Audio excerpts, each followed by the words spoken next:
nibishoboka ucyandike ku nkingi z'umutima wawe, nimba udafite akajenda wandikamo utuntu twa hafi cyane, rero iki kintu cyandike ku nkingi y'umutima wawe. Ni ukuvuga ngo hagati y'igitsina gabo n'igitsina gore, especially ku bantu bakiri single, ni ukuvuga ngo uza segisi n'umuntu runaka mukiri single mutarabana. Ni ukuvuga ngo nimba uri umusore undi ari umukobwa, habaho icyo bita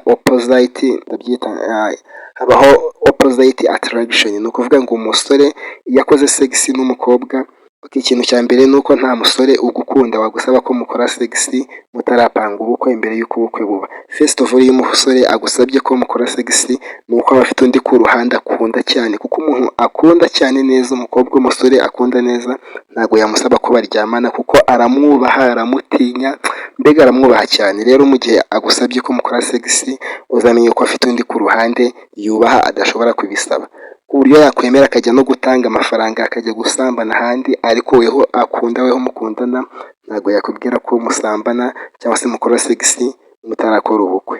Hanyuma ikindi kintu rero ni ukuvuga ngo n'iyo biramutse bibaye uko umusore akoze segisi n'umukobwa, niko arushaho kugenda amwanga, mu gihe umukobwa uko akoze segisi ariko arushaho kugenda amukunda amwiyumvamo. Ni ukuvuga ngo rero biba biri opposite, ibyo umukobwa agenda akunda nibyo umusore agenda yanga.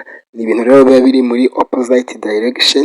Ni ukuvuga ngo umukobwa aba afite urufunguzo rwo gukingura segisi, mu gihe umusore aba afite iyo desire. Ni ukuvuga ngo rero umukobwa niwe ufite amahitamo, niwe ufite urwo rufunguzo. Rero iki kintu ucyumve neza, yuko igihe cyose niba uri umukobwa ukoze segisi n'umuhungu, uko ugenda urushaho kumwiyumvamo, niko we agenda arushaho kuguhunga, kandi uko mutayikoze niko arushaho kukwiyumvamo cyane, kugeza igihe mumaze kubana cyangwa se kurushinga. Rero iri ni itegeko rya mbere rya mariage, ni itegeko rya mbere ry'inama ku bantu bakiri single. Rero reka ngusabe ukore subscribe kugira ngo dukomeze kubana mu biganiro byacu.